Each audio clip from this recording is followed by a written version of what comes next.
Okay, again, we're going to be starting in about 1 minute, maybe a minute and a half, but I wanted to give kind of the ground rules again.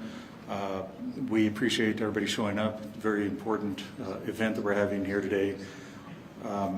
This news conference obviously is for the news media, and so I'm requesting any reporters who will be asking questions, please sit on this side. That way I can just stay on this side of the cameras and I don't have to walk across. So if you're going to be asking questions, please come to this side. We will have several people up here, several professionals from DEA, FBI, other agencies. They will be able to answer questions if need be. So whatever the subject matter is, they will be able to answer. But we'll have two speakers, and everybody will be coming out here in just a bit. Again, if you don't mind, if you have a cell phone, excuse me, if you have a cell phone or any other device that might make a noise, please silence it. And we'll start in about 1 minute.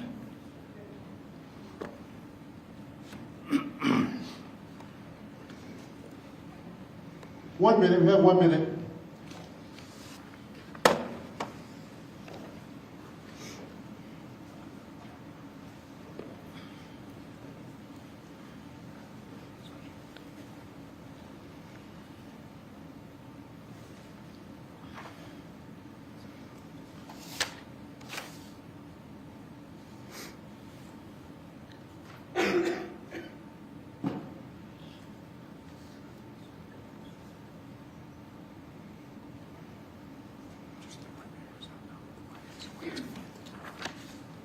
Thirty seconds, stand by.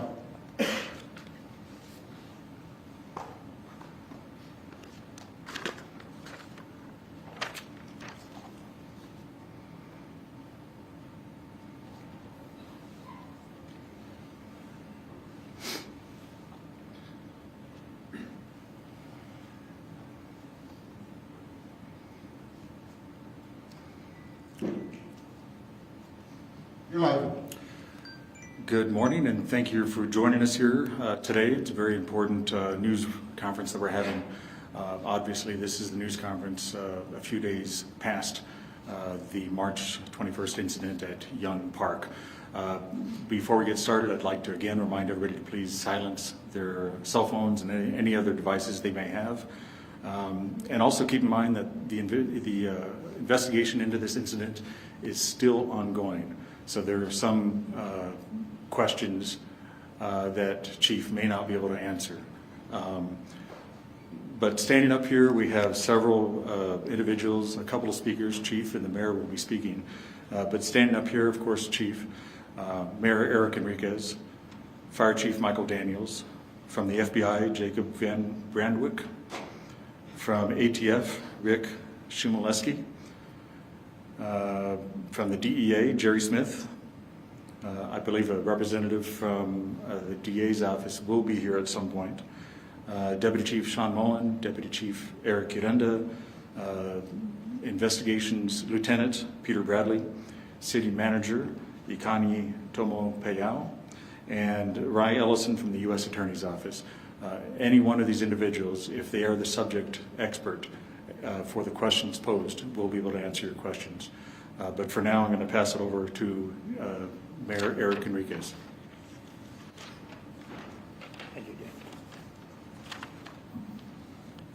Well, good morning. Thank you for being here today. We gather here today to address the tragic incident that occurred Friday, March 21st at Young Park, where we lost 3 precious lives to senseless violence. Our hearts are heavy with sorrow for the families and friends affected by this devastating event, and we extend our deepest condolences during this very difficult time. I want to thank the Office of Emergency Management along with the City of Las Cruces for partnering up and setting up relief and care for those involved in the incident. They, along with community partners and faith-based organizations, are available at the Convention Center until 6 p.m. today.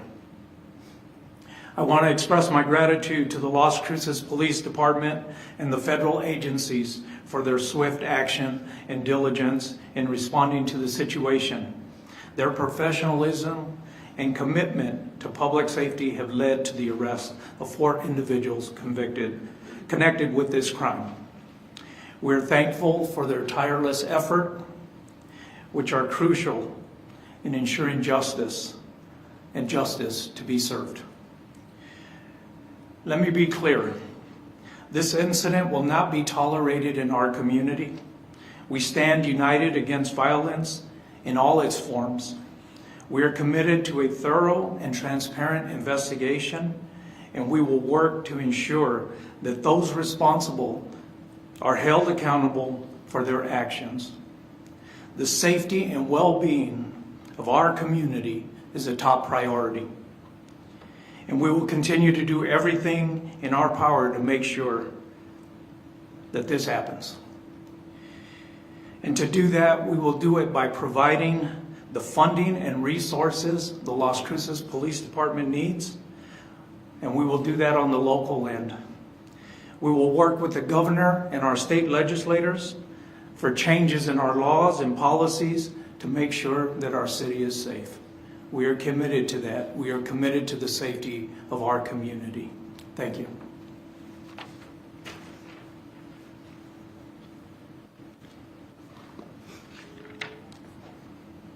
And before I ask Chief to come up here, one other thing that's kind of important to know, the Community Foundation of Southern New Mexico has established a fundraising initiative to help victims of this event and their families.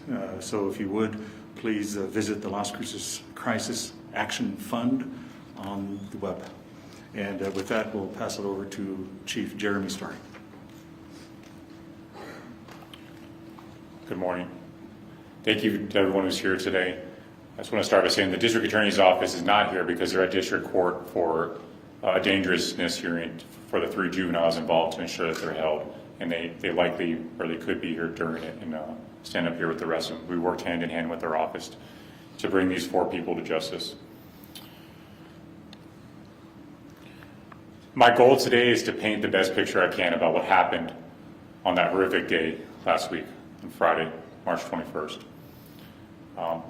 That being said, this one, more than probably any presentation I've done, the information, images, audio, the videos contained are going to be disturbing. I suspect there's family members and loved ones here, and you guys absolutely deserve to be here.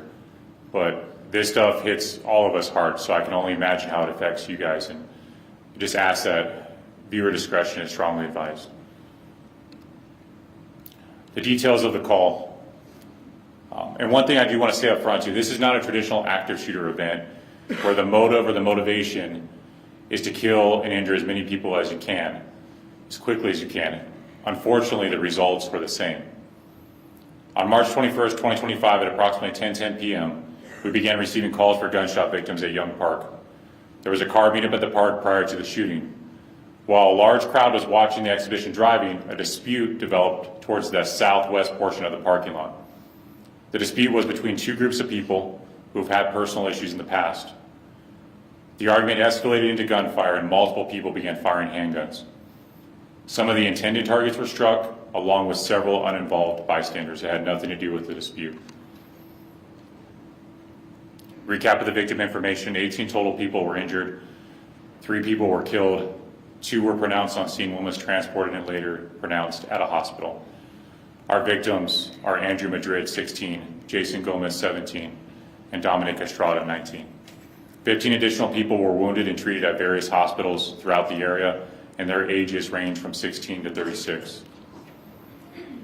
The next video I'm going to show you is a cell phone video that's been circulating on social media. This is the original video. It's a little bit clearer, but it's kind of hard to see what's going on, so I'm trying to give you a frame of reference. This is the parking lot of Young Park. The blue circle is where you're going to see the blue Mustang doing donuts. That's what everybody's watching. The yellow circle is where most of the shell casings were recovered after the incident. The red circle is where our suspects were seen standing together just prior to the shooting, and their vehicle is parked where that orange circle is, all the way up against the curb. It's a red Mercedes, and you'll see 3 of the 4 suspects flee to that vehicle after the shooting and leave. Again, this is a video that was taken recording the blue Mustang. If you look kind of in this frame towards the top right is where the shooting happens. All the way straight ahead is where the suspect vehicle is parked.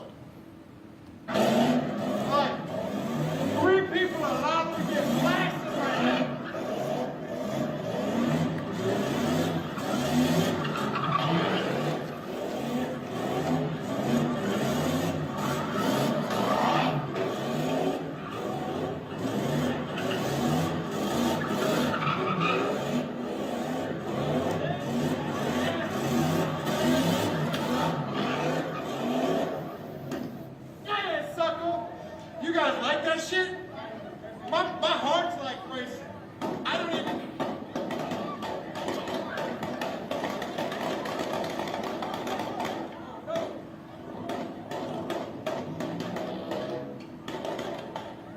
Oh no.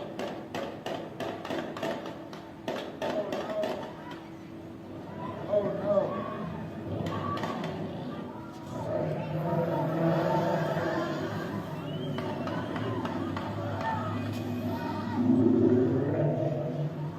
Oh my God.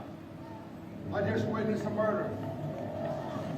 Everybody roll out.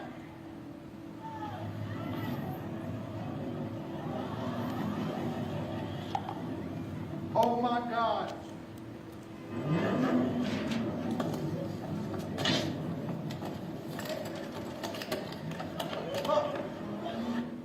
To his credit, that bystander put his phone in his pocket and began administering aid.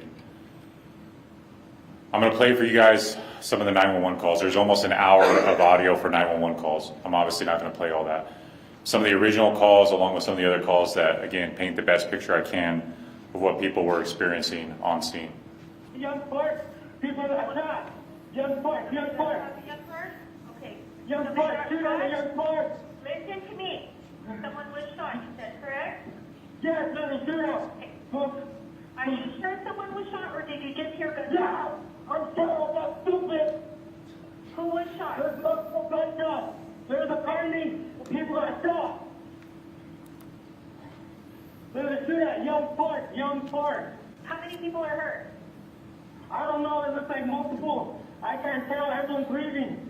I'm already left the scene. Okay. I got out of here. Stay on the phone with me. Hold on just a second. Do you have any descriptions of anybody involved? No, it looks like someone in the jacket. I'm pretty sure someone died. Okay. Hello? Hello? This is 911. We're administering CPR. There's another one. There's another gunshot wound to the back. Is it one to the head? One to the... There's a girl that's shot in the neck as well. Okay, so there's a girl that's shot in the neck. That's what you're telling me, right? Yes, there's a girl that's shot in the neck. There's another man shot in the back. They're holding breath to him. There's one that's shot in the head, but he's still breathing.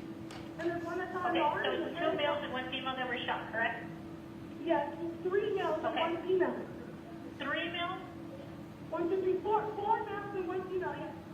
So there's 4 males that were shot and 1 female. That's what you're saying? Yes, yes. Okay. Hello, this is 911. How can I help you? Where, what park? Young Park. Okay. What is your name?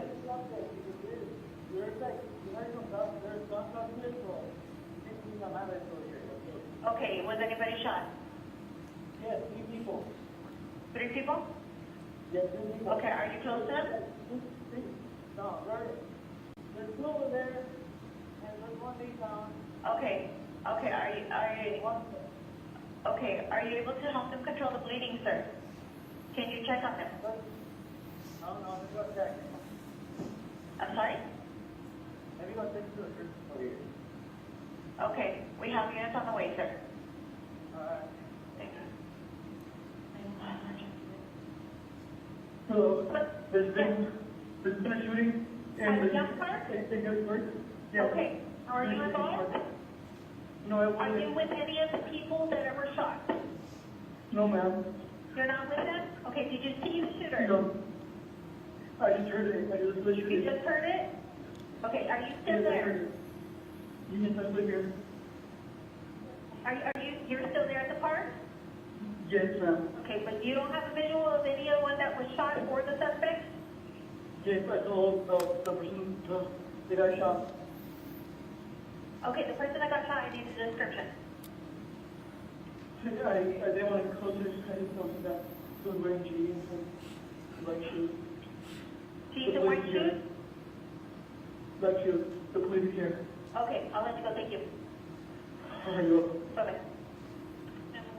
You gotta get a take. Hello? Yes, are you calling about the shot victim at the... We're at the Taco Bell right next door, and there's some Okay. girls.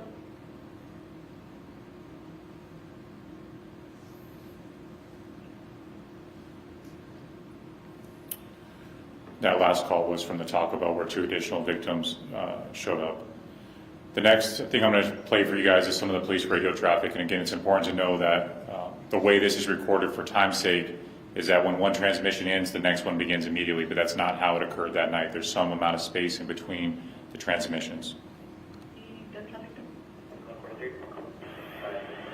1905 Nevada Avenue, 1905 Nevada Avenue, Frank. There's multiple callers calling in about a gunshot victim. They're advising there's 3 gunshot victims, 1 to the head, 1 to the leg. They're advising they went towards Lynn. They were running. We're still getting ready. Affirmative. I have one of the callers. He is currently advising there's 3 GSVs and there were 3 shooters. They were last seen running down Lynn by the Lynn area. Still trying to get.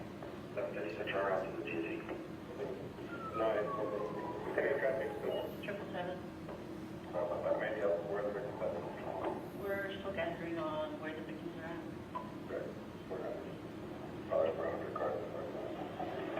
Copy on under Carson. 7:30 Central. What was the description of the vehicle headed north on Walnut? 9, Central Drive in the parking lot. Copy on the south side of the parking lot. 768 Central. Been around today, dude. 797 to 11. Copy 792. 7:30 Central. Same traffic. Simple. Angela, with you. 944 running unit. 49, there's multiple USBs. They're driving in the center of the parking lot. Someone's parking the playground. 768 Central. 10:30 to turn off for them. Does anyone have a bigger backpack? Yeah, we'll bring it up. Oh, do you have a... 43 Central. We have multiple gunshot victims. Copy multiple gunshot victims. 965 Central Star. Alerting area hospitals. Will Central. Units today, no report. Show throughout the UV. Simple. 1143 Central. I have 2 victims with gunshots to the head. 1148 in the middle of the park. Female GSP to the neck. Copy GSV to 768 to any units that are not on scene. I need a perimeter set up. I need Lowman and Walnut shut down, both north and south. And then I need a perimeter around Young's Park. On west of Walnut, Nevada. 768 Central. Will you advise fire that 49 are multiple victims? 1161 Central. Put me on the GSV and I will. 10-4. 777 GSP to the back. As long as Central flight. Copy GSV will fly 2215. Start getting all these vehicles out and get them northbound. 935 Central. Pressure dressing applies to the neck. You're applying pressure to the neck. Negative, but pressure dressing applied to the neck. Be pressure dressing. Hey, when he's Central, I have one side turned into a leg, multiple GSVs to the leg and 1 to the arm. 11:30 Central. I got 1 gunshot victim to the head. We have any witnesses anywhere? Affirm. Alright, start getting me suspect description and direction of travel. Fire's on scene, so stay off the radio with medical information. 944 638. It's reporting that we have 2 GSVs at Mountain View as well. Yes, we can get a unit head up there. I'll let a traffic one on Walnut. We can reach out to Dassel Central and have one of their units go stand by until we can get someone out there. And you said Mountain View, start with the GSP that I have in the center of the parking lot. He does have a 10-8 unit. Any other victims? 1119 Central. Right now, possible suspects are the rebuses, unknown description, unknown vehicles. Copy. 8049 and multiple more GSPs in the Taco Bell. Copy more at the Taco Bell. Last unit on. Central, be notified of the agency, please. 1141 Central 9, going to be Taco Bell. 1114 what? Today, around to the traffic to the break. Copy. Alpha male 1012, right here with me. Yep. All units is a male in Colorado wearing blue Memphis Grizzly jersey and has a 1080 on them. 555, 2 additional ones at the Taco Bell on Walnut. They are non-critical. Each has a GSP as a lower tab. Step for step. There's no other traffic. We just got a call advising there's 5 to 6 gunshot victims, also at MMC that just came in. 777, can you with I'm direct. Any units available? We got 5 to 6 GSP.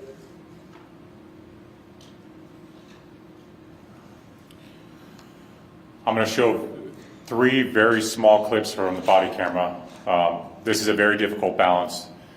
Obviously, we want to respect not only the victims but their families. They're going to be heavily redacted, but just to, again, show what it was like on scene for the people that were involved as well as the responding officers and the firefighters.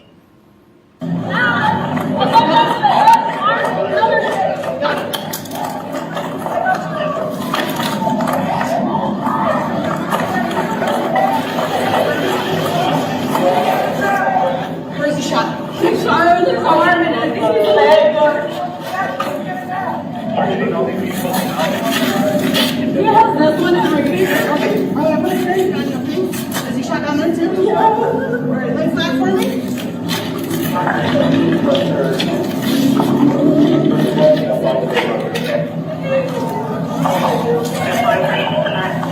Lay down, lay on the rack, lay on the rack.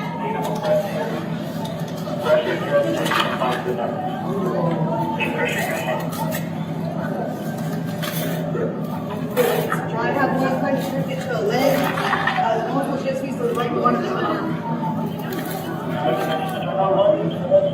You can't breathe. Okay, are you okay? Just deep breaths for me, okay? I gotta stop this bleeding. This is one of our officers responding to help a canine officer treat a female with a gunshot wound to the neck.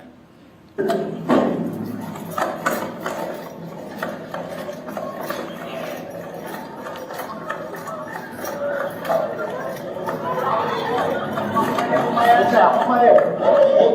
Hold it here. I got you. All right, back up. Hands out. Got it?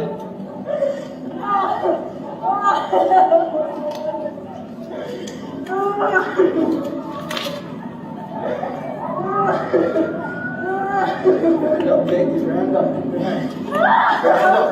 You'll be okay. I need you to calm down, okay? Okay, breathe. Breathe.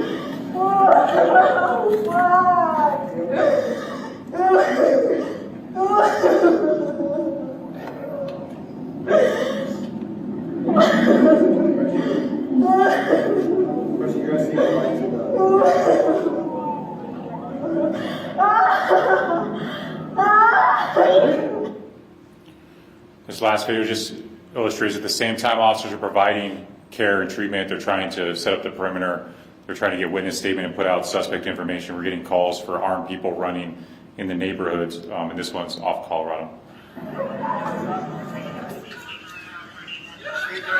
Sergeant, a male in Colorado with 1080. Can you go? Yes. Same shot running that way on foot.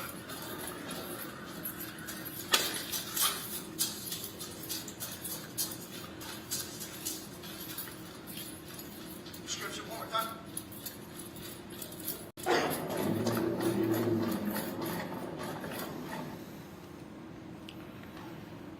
There's several different videos that have been submitted or recovered on scene that show the suspect's location standing together just prior to the shooting. This is one of those. This is another one that shows the suspects together just prior to the shooting. The scene after the fact, depending on what you're looking on right now, it's maybe hard to see, but there's yellow markers. Those yellow markers are for either shell casings or firearms accessories that are recovered on scene. The vast majority are firearms casings. I think we gave an estimate of 50 to 60 in the first news conference. So right now, the number that we have that have been entered is 59 shell casings. And those are a combination of 40, 45, and 9mm. Our 4 suspects have been charged with murder, 3 counts. The only adult is Tomas Rivas, 20 years old, 2 17-year-old males, and 1 15-year-old male. Our detectives, along with our federal partners and state partners, moved extremely fast. All 4 of them were located within 38 hours. The first 2 were in custody within 24 hours. Talk about the weapons that were recovered. We believe we have recovered all 4 firearms that were involved with this group from the people we've arrested. Obviously, those will be tested and compared to the casings to confirm that. This one was located in a yard where we believe one of the subjects, the only one that did not get in the vehicle initially, fled. We also located several firearms in a house. Those firearms were brought after the shooting. Our agents actually observed 2 of the suspects go to this house with some bulky items, put them stashed them on that property. After search warrants, we were able to recover firearms, ammunition, magazines, and clothing both inside the house and in a trash bin outside the house connected to this incident. This is a .45 caliber handgun Glock. This is a 9mm Glock that was recovered. Summary of criminal history. Obviously, 3 of them are juveniles, but there's a history for all 4 of them. 3 of them especially that have had multiple incidents together. Tomas Rivas has been involved in shopliftings and possession of controlled substance early on. He's been a suspect in batteries, domestic batteries, and aggravated assaults. He was charged by Texas DPS with smuggling. That case is pending. He actually had a court appearance the day of the shooting in El Paso. The juveniles have a combination of a bunch of different things, some of it together. They've been suspects or charged in aggravated burglaries, vandalism, sexual assault, possession of controlled substance, public affrays or fights, robbery, and several aggravated assaults, especially recently. Evidence from this case also confirms that at least one of them was attempting to sell firearms through social media just prior to this event. 3 of the 4 suspects have been involved in multiple cases together, especially the aggravated assaults. And by aggravated assault, primarily that means pointing guns at people. I mentioned this during the first news conference, just kind of the atmosphere that exists at these card meets. And that's not to suggest that everyone that's there is a criminal, but there's a lot of stuff that's happening at these card meets that is extremely dangerous and irresponsible. Guns are involved where they're just out, they're used for different purposes, and no one bats an eye when they see this. So I'm going to give you a couple examples. This is from before the shooting actually happened, of guns just being present at the card meet.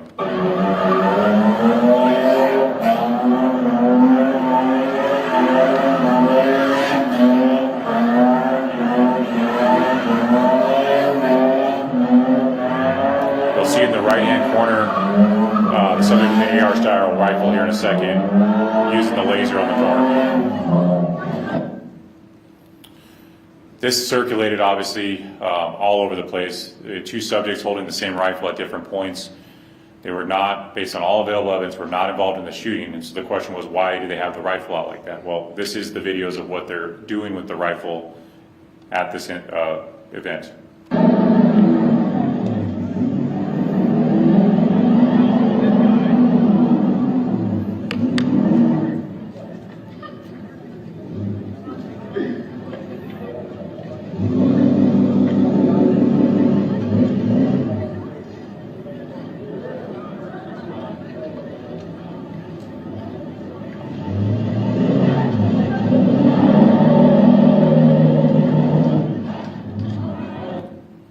Same rifle, just different person using the light basically to help with the video effects. I'm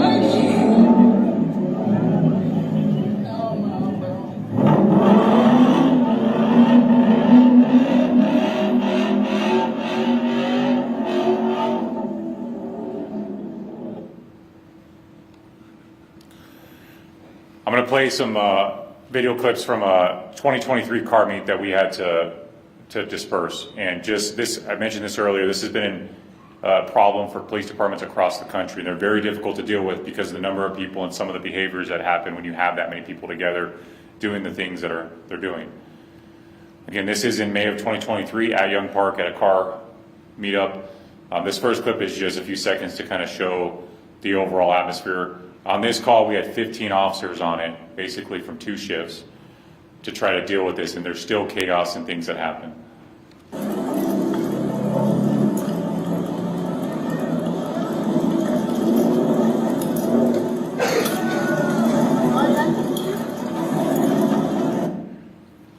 What you're going to see in the first few seconds of this video is a full bottle of beer is thrown at this unit and breaks right at the corner. Some of it gets into the vehicle, and then they apprehend the person that was involved in throwing it.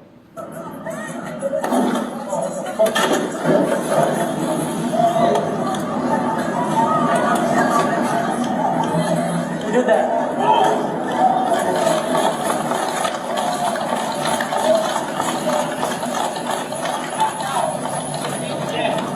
Stand on your back.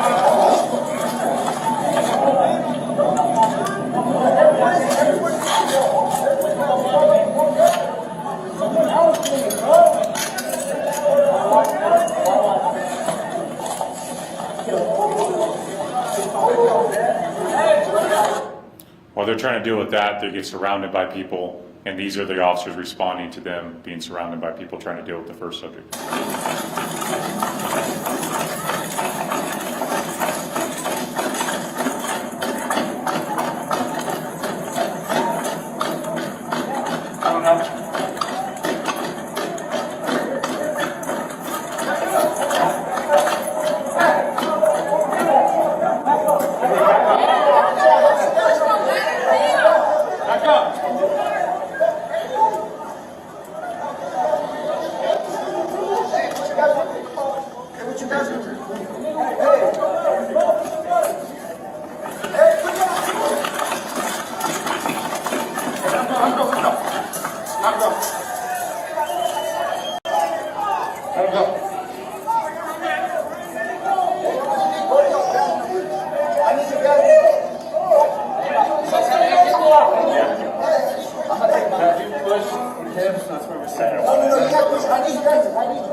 I want to mention a few things before we go to questions. There is a potential for additional people to be charged with crimes related to this event, either through state courts or federal charges.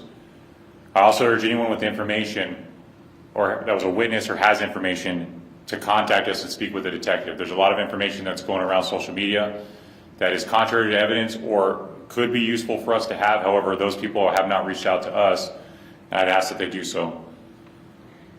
I also want to say that I'm incredibly proud of our officers and how they responded to this incident. The officers and supervisors who responded began immediately rendering aid. They provided aid to almost everybody on scene right away as soon as they got there. At the same time, they're still trying to manage the scene, gather information, and close off the perimeter. They managed one of the most chaotic scenes law enforcement can contend with, and they did it with poise and professionalism. My detectives and crime scene personnel, they managed to process this massive scene with help from state police, the FBI, and ATF. They're able to track down those individuals responsible and get them into custody without incident extremely quickly. The cooperation between LCPD, FBI, ATF, DEA, the District Attorney's Office, the U.S. Attorney's Office, and our other state and local law enforcement partners is praiseworthy. Everybody came together to deal with this tragedy. I do want to clarify one thing I said at the last news conference. When I said that people have a blatant regard or disregard for the rule of law in New Mexico, I'm talking about those who engage in criminal behavior, and they victimize the people in our communities throughout the state. Most New Mexicans, almost all New Mexicans, are law-abiding citizens who are trying to live their lives in a state that is #1 for crime. Most of that crime is committed by a relatively small number of people. But those people blatantly disregard the rule of law, and they have very little fear of consequences because they have learned that there will likely not be any, especially our juveniles. This is not about politics, but it is about policy. Police chiefs from across the state and the New Mexico Association of Chiefs of Police have been screaming from the rooftops about a very serious juvenile violent crime problem we have in New Mexico. We have given example after example after example of brutal acts committed by kids. Most of the time those kids have a history of violence, like in this case. This is not just a Las Cruces or Albuquerque problem. It is a problem in places like Portales, Alamogordo, and Farmington. It is a problem throughout New Mexico. I testified about juvenile gun crime to the Courts, Corrections, and Justice Interim Committee in October of last year. DAs across New Mexico, like District Attorney Bregman and Bernalillo, have been sounding the alarm on juvenile crime. Yet nothing meaningful was accomplished at our last legislative session to address these dire concerns. But we have to come together to find solutions and ensure accountability for violent juvenile crime. That is the only option. And we're not talking about locking up every kid that makes a mistake. But we cannot be on the other end of the spectrum, where there are unlimited chances, even when they hurt people. That is clearly not working. Tragedies like this present us with two options for our community and our state. It could bring us together and become a catalyst for meaningful change, or it could tear us apart and further divide us. I hope we choose the former and not the latter. At this time, we will do questions again. There's still things either we do not know for sure or we can't answer. We will try to answer anything that we can, whoever the appropriate person is. And with that, we'll move to questions. Okay, thank you, Chief.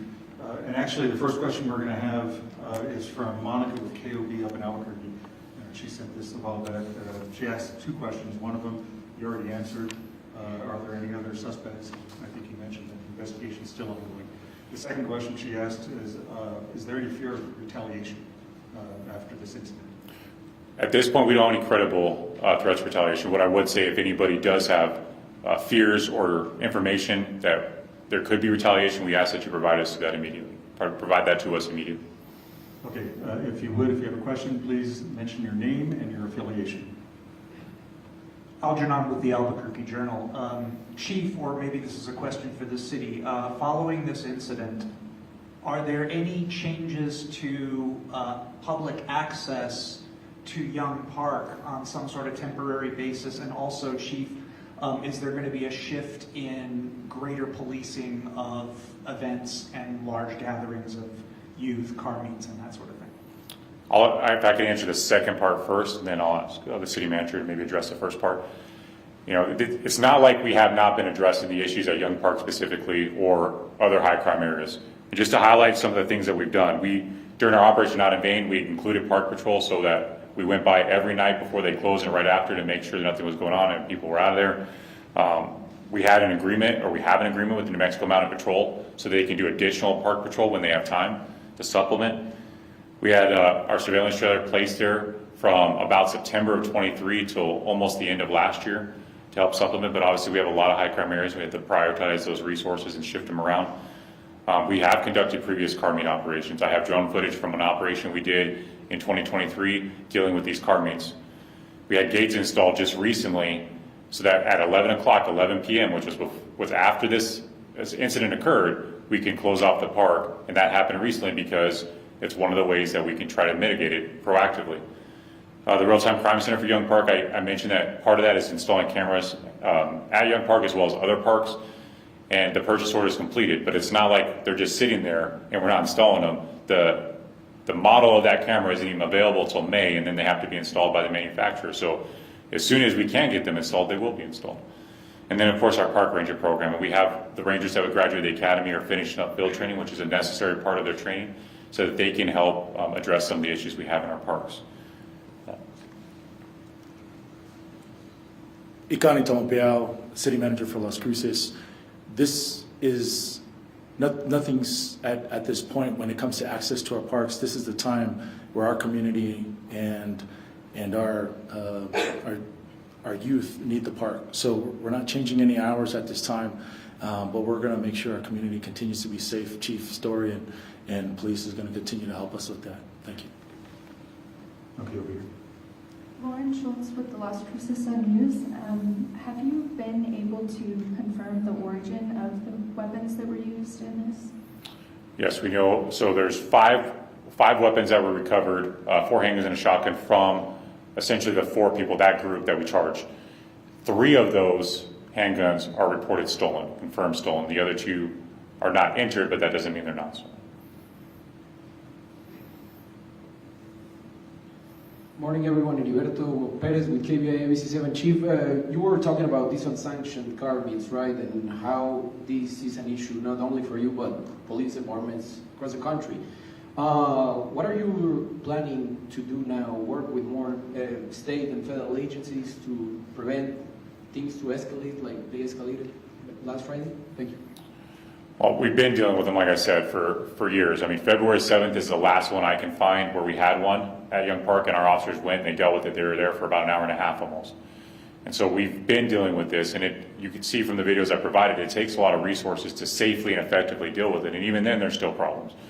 So going forward, we are going to address it, and we're going to continue to address it. If I have to do operations again, we're going to do operations, where we bring in resources and technology, and we're going to go after the people that organize them for any crimes that they do commit, and there will be basically a no tolerance policy for anything that happens. Good afternoon, Johnny Coker with KRWG Public Media. Chief Story, I wanted to ask, prior to the shooting Friday night at Young Park, were there any calls related, like 911 calls to the police as they related to the car meet as it was happening? And if so, if you have that information, do we know how many calls there were in relation like I said, to the meetup? I don't know exactly how many calls there were. There was in computer-aided dispatch, there was a call created for reckless driving at Young Park. And so that was in CAT. It was never dispatched. In the notes, it says no units available. And that's basically what I know right now. And I will have to dig deeper to the people working to see if they have any additional information. In the back over here, Chief. Good afternoon, Christian Andrade with KFOX 14 and CBS 4, and I just want to ask if y'all have any reason to believe that this shooting was gang-related and or premeditated, and if premeditated, then how? I'm not going to address the premeditated side. I'll see if my CID lieutenant wants to. As far as gang-related, what I can say is that we don't have any direct connection and can name a gang. The behavior, obviously, and some of the stuff they were engaged in prior is consistent with gang activity or gang behavior, and that's the best I can tell you right now on that. Other questions? That was her question, by the way. So as far as the premeditation, sir, right now what we do know is that there was a history between these two families, or between these two groups, rather. As far as the exact motive or reasonings or whether it was premeditated, we're still investigating that specifically. Hi, my name's Diana. I'm with KTSM. Now, back to these unsanctioned meets. Has there been any talk about impounding vehicles involved and ticketing drivers? Well, yes, there's caveats and nuance to that. In New Mexico, we can't just tow vehicles and impound them, even when they're committing traffic violations. So we have limited options, but we're going to use every option we have to try to deal with these and address them. Hey Chief, my name is Kevin Palomino with Telemundo. Thank you so much for doing this. I had a question on teenagers' access to fire guns. I know you've mentioned that that's a problem in the past. What's being done to sort of resolve this issue? Well, I would say first and foremost, it needs to come back to the families and the parents to try to help us prevent that. Most of these firearms are stolen, so they're obtaining them either by stealing them or they're selling them between each other to obtain them. Our street crimes unit has been extremely successful with pursuing federal charges on people who are using guns, especially for violent crime, stolen guns, Glock switches, things like that. And so several of those people have been charged and convicted just in the last year, so juveniles with gun-related crimes. Okay, over here. Jason with the Sun News. Chief Story, on Saturday you mentioned staffing and the real-time crime centers, potential tools, maybe how this could have been helped. I was wondering if there's an update on both of those, and also there's if a special session happens, are there any legislation? You mentioned the juvenile, the law that didn't pass. Are there any measures that you would support that you think realistically could be brought forward? As far as staffing goes, just so I can clarify, the way it works is we have 3 shifts, and during swing shift hours, we had 11 officers out. 12 is optimal. 3 of those were on overtime, so it's not like we're drastically under what we normally operate with. But it was a busy night, as it often is. And I think there's 142 calls for service in the time that they're the only shift on the streets. There's an overlap between graveyards and swing shift. And so fortunately, this happened right after graveyards came out, so we had double the people essentially right before this happened. And so that's typical. As far as the special session, I obviously support legislation to address juvenile violent crime specifically, and then anything that can be done to help with recruitment and retention.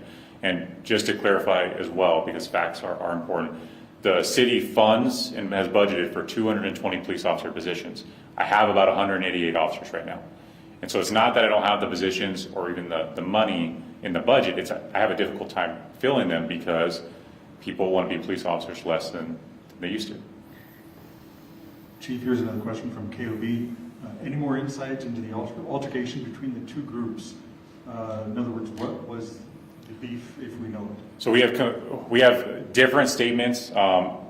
Several of them are corroborated, but I don't want to speculate for sure because we don't know exactly what it was. It could have been a combination of the things that we've been told by witnesses. Chief Story, Leah Romero with Source New Mexico.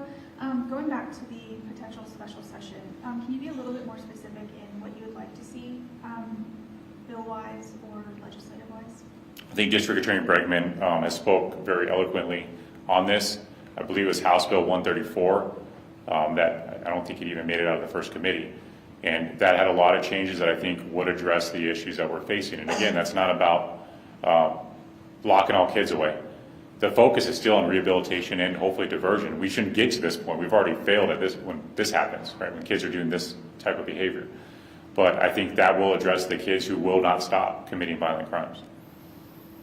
Chief, we have another question from a reporter who's watching online. How many of the injured were from gunshot wounds versus fleeing the scene? Maybe Chief Michael Daniels might be able to answer that.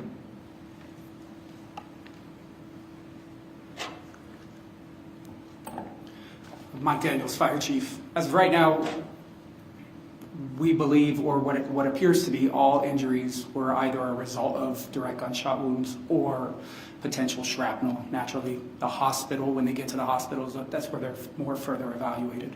But we don't have any that we know that are specific to fleeing as of right now. Thank you. Paul Schultz with ABC7. Chief Story, I believe, had mentioned previously there was an interim committee in connection to working on the issues with parks and that sort of thing. Could you tell us a little bit more about that committee and the work that was done, and perhaps the last time that the committee came together to speak on that sort of thing? I can't speak to all of them. When they came here to Las Cruces in October of 2024, Chair Chandler was gracious enough to allow me to come and present and speak. And one of the main things I spoke on, probably the bulk of my time, was spent talking about juvenile violent crime and specifically gun crimes that our juveniles were committing. I presented a lot of just actual examples of videos and photos that are either posted from juveniles or obtained during search warrants. And I was just trying to really paint the picture so they had the facts to make decisions, good decisions. Christian Andrade again, KFOX 14 and CBS 4.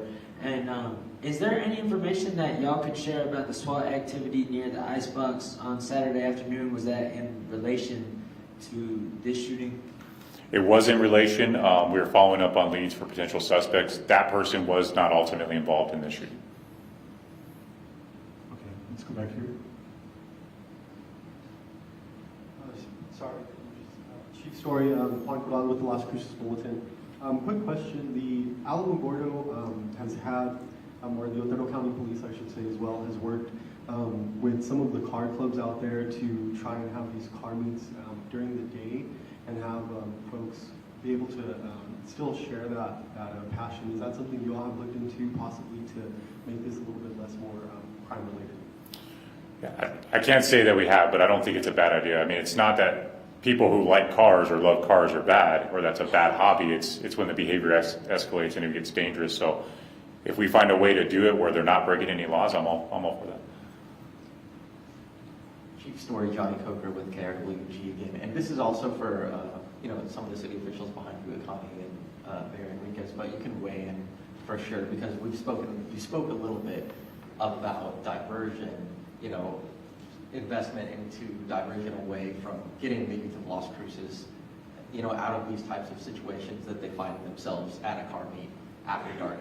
What types of conversations are happening at the citywide level in terms of, creating more opportunity for youth and opportunity for them to take part in things that are, I guess above board, so to speak?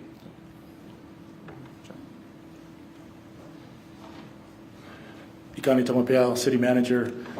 We've had various discussions internally, actually this morning, meeting with my Assistant City Manager, met with city councilors as we're looking for solutions for intervention, for diversion. One of the things that we have discussed is we need more for our youth to do. We have diversion program right now with the city.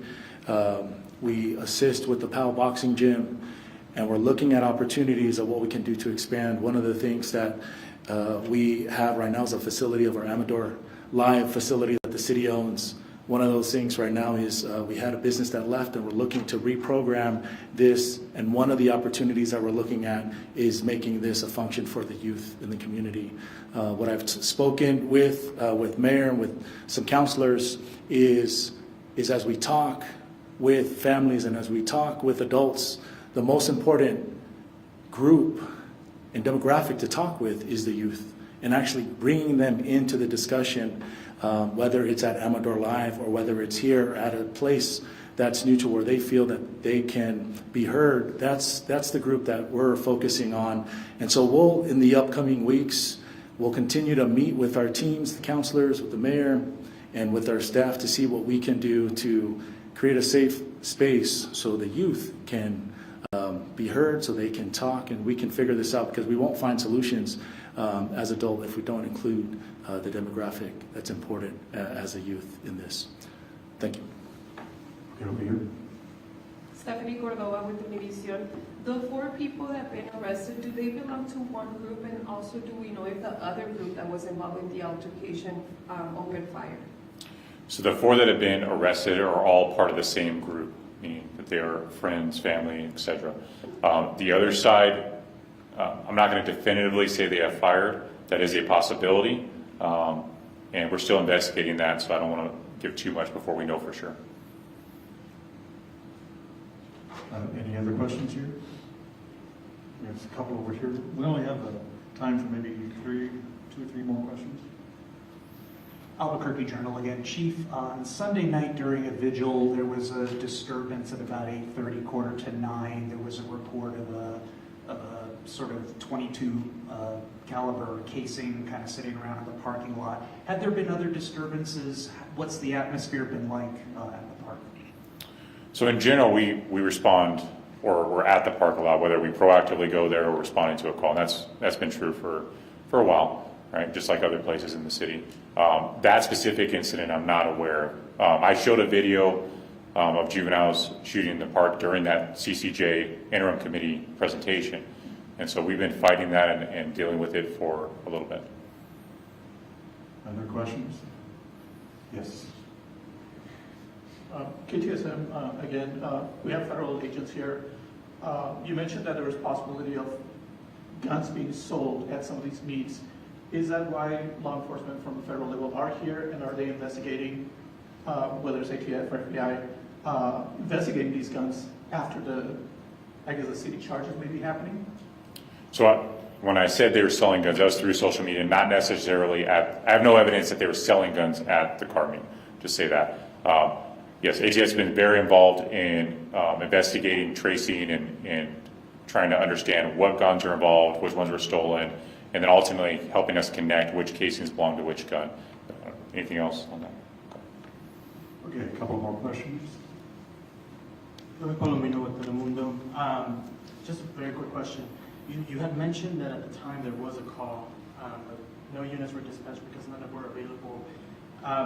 Is the police department feeling overwhelmed with these car meets or just with violent crime in Cruces? So with crime in general, again, the last car meet I have on a record of dispatch was February 7th, so it's not like they're happening every day. And historically, when it's cold, we don't get a lot of them, and then as it starts to warm up, we deal with it more and more into the summer. As far as overall dealing with crime, the officers, I'm sure, are tired and burned out. I said I had 3 on overtime that day, so it's been a lot. You know, we have a high call volume, and we've also had a high crime rate. Again, KTSM, sir. Besides the 4 individuals that were charged or have been charged, were there any other citations, any other arrest tickets, anything related or unrelated on that day? But not yet, but like I mentioned earlier, there still is a potential for additional charges related to the incident. Okay, I think that's it. Chief, I know you want to join me in thanking ATF, FBI, the Attorney's Office, Fire Department, our investigators, Mayor, and City Management for being here. Chief, what else do you say? No, that's it. I can't tell you how much I appreciate the cooperation. I mean, even DEA, who